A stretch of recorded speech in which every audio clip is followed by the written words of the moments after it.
On this North Shore news, see how insurance is changing on the North Shore since Hurricane Ida, and how the housing market is cooling down after a volatile year.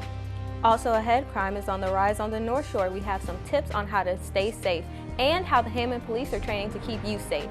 North Shore News starts right now.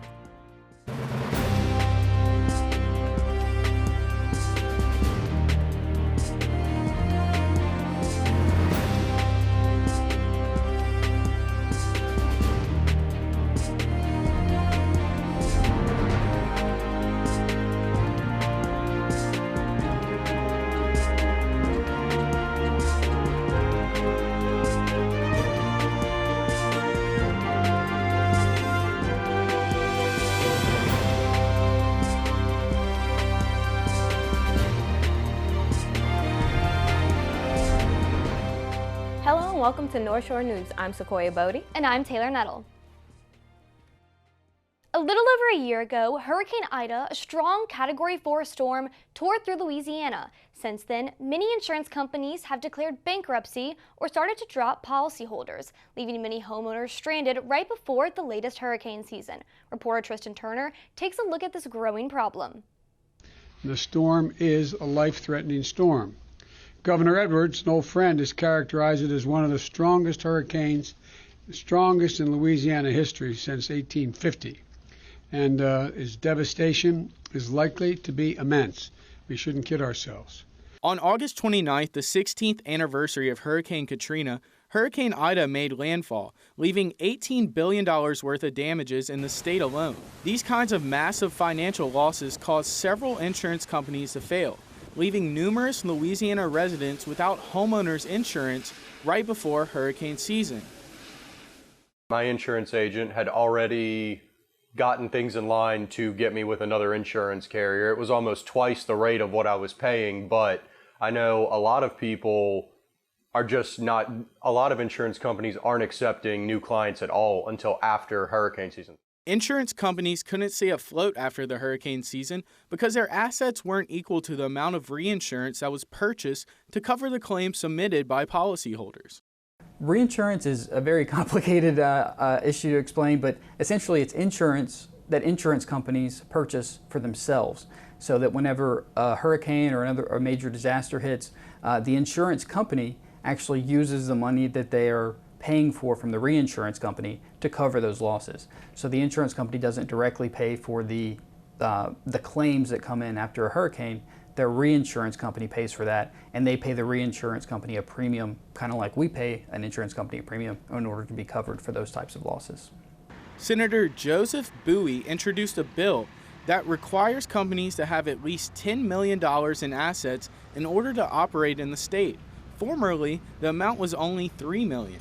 What this bill will do with those small regional carriers is it will require them to have more, quote, skin in the game, if you will.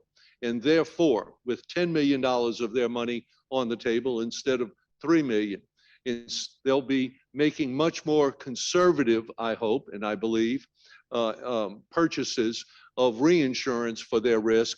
If you were dropped by your insurance company, there's a couple things that you should do. First, contact your agent immediately and try to get set up with a new policy before hurricane season. Second, the Louisiana Department of Insurance suggests that everyone get flood insurance, as flooding has become increasingly common in Louisiana. The LDI urges policyholders that were dropped by their insurance to get a new policy before hurricane season. If you are unable to find a new policy, contact the Louisiana Department of Insurance for a quote from Louisiana Citizens Property Insurance. For North Shore News, I'm Tristan Turner. Hurricane Ida is one of the costliest storms in American history, with damages equaling $75 billion. Crime is on the rise on the North Shore. In fact, according to crimegrade.org in Tangipahoa Parish, a crime happens every 51 minutes. This is making some residents nervous. Alexis Genovese has a few tips on how you can stay safe. The Hammond Police Department is cracking down on crime. Several incidents have caused the police to take action, including a shootout involving 8 people that took place in downtown Hammond. We took 4 people in custody within 5 minutes, and the other car was able to get away. 2 hours later, we had the other 4 people in custody. We recovered 6 guns, Knock on wood, nobody was shot, nobody was hit, but the law enforcement was there. Among those arrested were 2 juveniles, one as young as 15 years old. The other individuals arrested had gang affiliations. But we're dealing with people that are recidivists. It's people that are committing the crimes over and over again. And if they're not held accountable in the judicial system, it's a catch and release type program. Incidents like these shootings that happened within walking distance of popular bars and restaurants in downtown Hammond have scared local businesses. The Brown Door has been open since 1933, but they just recently decided to implement a number of safety precautions due to the increase in crime. We put up more cameras. We have a door guy wanding now most nights. But crime hasn't always been an issue for the Brown Door. Since I first started working here, it was more of just like bar fights, just simple bar stuff, you know. And then as gradually it came on, we had more shootings, more like robberies, mostly shootings going on outside. The police department is aware of the increased risk of violent altercations and is taking steps to combat them. We've increased the number of officers that work the downtown area because we want to try to keep the students safe. We understand that on Thursday, Friday, Saturday nights, you got a lot of college kids out. We want to keep them safe. The rise in shootings and gang activity in 2021 also compelled the HPD to create special units to fight these types of crimes. You know, we knew that we had a problem with juvenile crimes, and we knew that we had a problem with shootings, and we knew that we had a problem with gangs. So the Hammond Police Department created a gang unit and a violence unit, a violent crime unit. So what this unit does is basically they focus in on members that are known to belong to gangs. They focus in on the juvenile crime and the people that are involved with the shootings. Since the establishment of these special units, the department has seen positive results. This year alone, and we're only in October, end of October, we've recovered 165 guns off the streets. The total for all of last year was 160. So we're already exceeded the number, and we still have 2 months to go. Chief Bergeron suggests the best way to keep the community safe is to report any suspicious activity and to trust your gut in situations that don't feel right. A lot of times we know when something's good. Listen, we know that we shouldn't stop at a closed gas station at 12 o'clock at night. Just because the pumps can work with a credit card, don't mean you should pull up at a dimly lit gas station to get gas. As police get more strict in Hammond, local businesses are taking notice. In time, they hope that crime will decrease in the area. For Northshore News, I'm Alexis Genovese. If you would like to report a crime, download the P3 Tips app to submit reports and track their status from your smartphone. Recently, the Hammond Police Department hosted several drills and simulations to prepare officers for emergency situations. One scenario included a school shooting. This helped prepare officers develop an understanding of the school layout, as well as what they could expect in an active shooting situation. It's something that's there, it's something that could happen, and it's just so important that we make sure that we're able to get there and help the teachers, help the students, and try to keep everybody safe. The officers went in with very little information, as they would if there was an active shooting. They had volunteers play the victims to add to the realism. The Northshore housing market is finally settling down after a long period of high demand and high asking prices. Kayla Yates explains what this means locally. The housing market is known for its ups and downs. However, this past month, more than 1/5 of homes for sale have dropped in price. The median price of a home in July was $403,800, which is 10% higher than it was last year. Realtors on the North Shore are seeing many buyers offer thousands above the asking price, which makes it difficult for people in search of a reasonable down payment. The houses days on, we call it days on market. It's increasing compared to a year ago. Yeah, a mid-sized property around here in a nice subdivision, you'd have double-digit offers within 24 hours on the property. That's dissipating now to where you do not have that, and it's because, like I said, of the interest rates and stuff. So I would say it's more competitive today. It's better for buyers in one regard because the prices are not still going up, and there's more product on the market for them to choose from. On the other hand, it's costing more to buy your loans than it was 12 to 18 months ago. Realtors and brokers believe the market is neither a buyer's nor seller's market. The market has become more neutral due to buyers receiving high interest rates. According to the Mortgage Bankers Association, fewer home buyers are applying for loans and mortgage purchase applications are down 16% compared to this time last year due to these rapid changes in rates. Housing market 2023, I would expect that you will see a slight decrease in interest rates. We expect them to fall into the fives at some point in 2023, which right now they're pushing 7%. And we expect the inventory to stabilize a little bit. So I think you're going to see more of a market balance in 2023. Home builders and realtors are optimistic about the housing market's future and hope to see these patterns continue as the year ends. For Northshore News, I'm Kayla Yates. Despite this shift in the housing market, it still remains very competitive, but these slight changes could lead to a more affordable market. Staying with real estate, the St. Tammany Parish Council voted to extend the zoning moratorium for 3 more months. The council's reasoning is to study and create a plan to address issues with drainage, transportation, and the wetlands. Well, it's all about looking towards the future. You know, the citizens here in St. Tammany Parish, they're so passionate and they care deeply about our quality of life, as do we. You know, that's one of our core values here with Parish President Mike Cooper. He really wants to stress making things better today and trying to make them even better for tomorrow, and trying to make sure that we have our comprehensive plan in place, our transportation studies, making sure that the roadways are built and capable to handle the subdivisions that are being built around these roadways and the infrastructure. Mental health is important to a person's overall health and well-being. The Livingston Parish School System is working to help employees gain access to mental health care services. Mykesha Anderson has the details. The Livingston Parish School System's Employee Assisted Program, also known as EAP, is a new benefits package that offers mental health care services to its employees. We understand the stress of the last 2 years on our employees. In the midst of COVID, you know, we've gone through several transitions where we've had children on campus, off campus, some both ways, and it has put a tremendous strain on our employees. COVID-19 made an impact in everyone's lives, but it's not the only reason this program came about.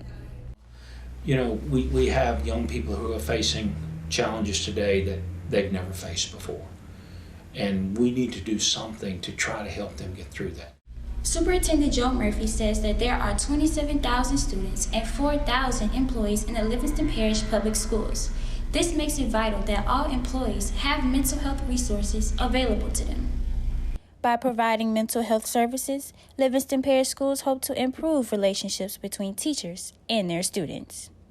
Well, the mental well-being of the students is crucial for our faculty, because when our students are in crisis, it affects all learning. It affects teaching, it affects learning. Not only does the EAP help with crises, but it can also assist them legally. Those that have tried it have said it's been very effective. It's very easy to search your needs. Some are using it for retirement planning. Some are using it for planning their will, you know, and so there's legal ways that you can get help legally. All Livingston Parish School System employees were already enrolled in the program at the beginning of the school year. Now, professional counselors and psychologists are just a call or click away. For Northshore News, I'm Mykesha Anderson. Employees struggling with military deployment or human resources and supervisor management can also reach out to the EAP for counseling and guidance. The Tangipahoa School District is being awarded a massive grant to improve high school education. Mackenzie Fletcher takes a look at how the Reimagine grant will help develop high school education across the parish. Tangipahoa Parish High Schools recently received a grant worth up to $1.3 million. The Reimagine grant has 2 phases. Phase 1 gives the district up to $350,000 for planning, and Phase 2 will grant up to $1.3 million to create hands-on learning experiences and post-high school preparatory courses.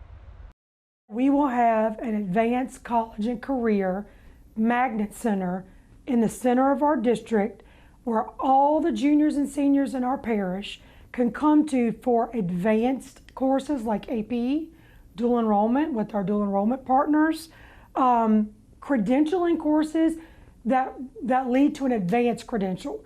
The ultimate goal is to have 6 academies across the parish where students could take college-level courses and receive credits towards a degree. Independence Magnet School is going to be the first to close as they begin the planning phase. We're going to start changing the interior look to fit the academy. So for example, when you go to a career, one of the academies, we want people to be able to look in to see what our students are doing. So in the Academy of Health Sciences, you may look in and see a student who's working with one of the mannequins or taking one of their tests. So the hallways will be very open where you can look in, and then within the classrooms, it'll be a lab classroom combination. Tangipahoa School Board is making an active effort to enhance their programs for their high school students to better prepare them for the workforce or college itself. There's one high school in the parish that is already taking an active effort towards reaching that goal. Recently, Amy Magnet High School received a $50,000 grant from the Next Era Energy. This grant will allow them to teach 4 new pre-engineering courses. Having these children make stuff like biological hands or conveyor belts, it's amazing to see because they want to do the next project. Teachers say one of the greatest benefits of the grant is when students actually take an interest in their courses. What are we doing in class next week? What are we doing in class today? Are we doing this? Are we doing that? And they absolutely love it. And being an engineer and seeing that inquisitiveness, seeing that excitement in them, they are on the right track. The school is on the right track, and the district is on the right track. The Tangipahoa Parish School Board wants to make these things accessible to all students, regardless of their district or financial situation. For Northshore News, I'm Mackenzie Fletcher. Tangipahoa Parish is on a path to creating brighter futures for high school students and achieving the dream they've had since 2009. Coming up, Southeastern students speak out about the controversial Roe v. Wade ruling. And a safer campus is now right at your fingertips. Stay with us.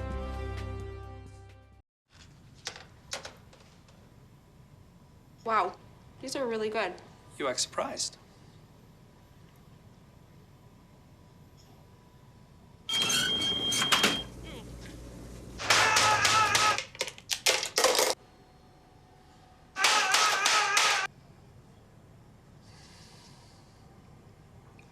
Practice makes perfect. You don't have to be perfect to be a perfect parent. There are thousands of teens in foster care who don't need perfection. They need you. Moving to politics, in 1973, the Supreme Court's ruling on Roe v. Wade recognized the right to have an abortion under the 14th Amendment's guarantee of personal liberty. This year, the Supreme Court ruled to uphold a Mississippi abortion ban that was challenged in the case of Dobbs versus Jackson Women's Health Organization, overruling Roe v. Wade. This ended nearly 50 years of federally protected abortion rights and diminished the range of reproductive choices available to American women. We spoke with students on campus to see how they felt about the court's decision. I've been very active in the pro-life movement for the past 8 years, and when I found out that Roe v. Wade was overturned, I was very excited, but I knew that my work was not completed. I think it's an attack on women's rights, and I think it's nobody else's business what I do with my body and what other women do with their body. There's a lot of women that will probably die because of this, because they will go do it in back alleys and they will not survive this. Before the overturn of Roe versus Wade, I was praying about it, just hoping, and then finally getting the news, I was excited that it was overturned. It is incredibly horrific. It is a major step back in terms of progress for our country. I think that women should be able to do what they please with their bodies, and that includes people other than women who have uteruses as well. I agree with the overturning because as an adopted kid, my parents gave me a life and a purpose, and I could have not had a life or a purpose, but they gave me one as a free choice. It honestly makes me very concerned for the future of our nation. In all honesty, it scares me that, women are not having as many rights as they should. I feel like with vaccines, it's very easy to say, oh, my body, my choice, whenever it comes to vaccines. But with women, it's, it doesn't apply, and it just makes me very sad that we're taking a step backwards. Speaking of landmark cases, recently, Governor John Bel Edwards headlined a symposium about past and present challenges facing Louisiana. He discussed his posthumous pardon of Homer Plessy. Plessy was a civil rights pioneer arrested for sitting in the whites-only section of a train. His act of civil disobedience sparked the landmark case of Plessy versus Ferguson, which established separate but equal laws. His conviction inspired activists for generations to take steps toward racial equality. The pardon itself hasn't impacted racial justice in any tangible way as compared or contrasted to the monumental adverse consequences of the case bearing his name. But it was quite simply the right thing to do. Edwards says racial justice has a long way to go, but he is pleased that Plessy's name is now cleared from an unjust criminal conviction. The ROTC program is back on campus after a long hiatus of being shut down, bringing with the program a new obstacle course. I had a chance to take a look at this new course. After the ribbon cutting on August 3rd, a new obstacle course was unveiled to help train cadets for their call to serve. The obstacle course was built with the help of the 205th Engineering Battalion and labor being provided by the Louisiana National Guard. Building this course gave cadets the opportunity to train and put their engineering skills to use. It has been a wonderful thing to see the ROTC program come back to campus and grow and blossom and just have great optimism about the future of the program, and I really appreciate them for all their dedication and hard work.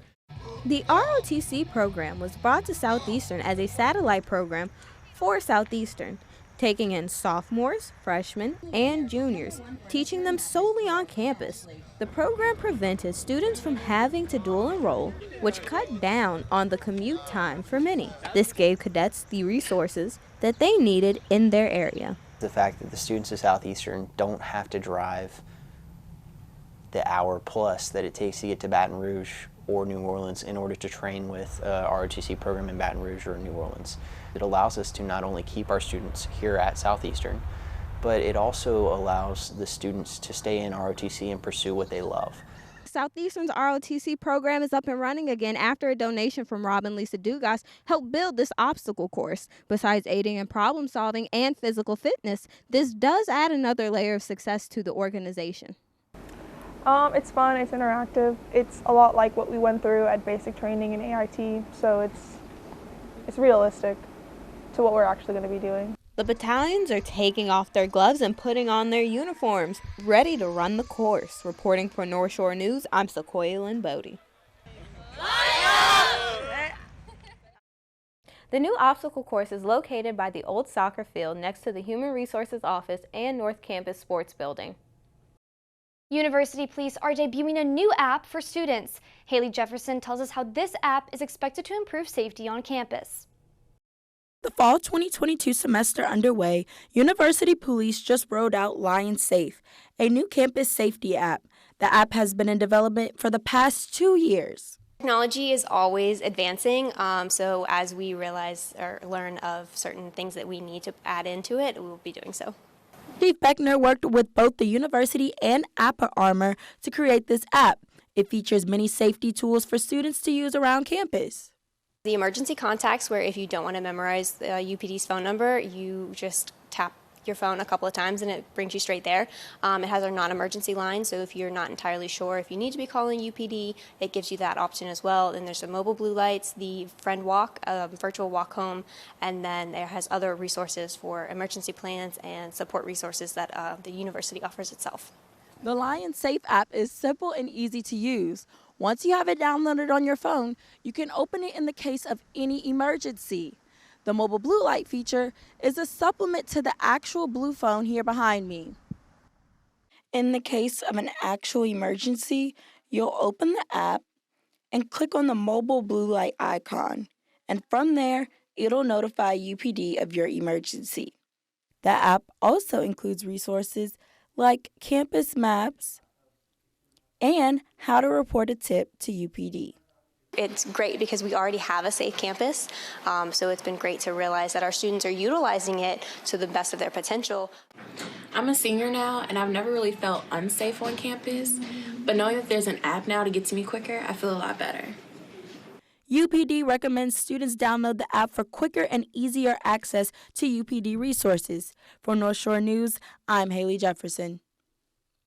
The Lion Safe app is available for students to download in the Apple App Store and Google Play. Coming up, we celebrate one of the most iconic musical genres in the state. So grab your accordion and your dancing shoes because you don't want to miss this.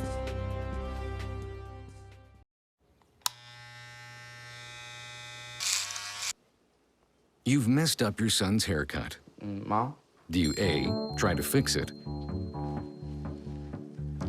Like it never happened. B, work with what you got? Or C, show solidarity? Thank you, baby. As a parent, there are no perfect answers. But you don't have to be perfect to be a perfect parent. Thousands of teens in foster care will love you just the same.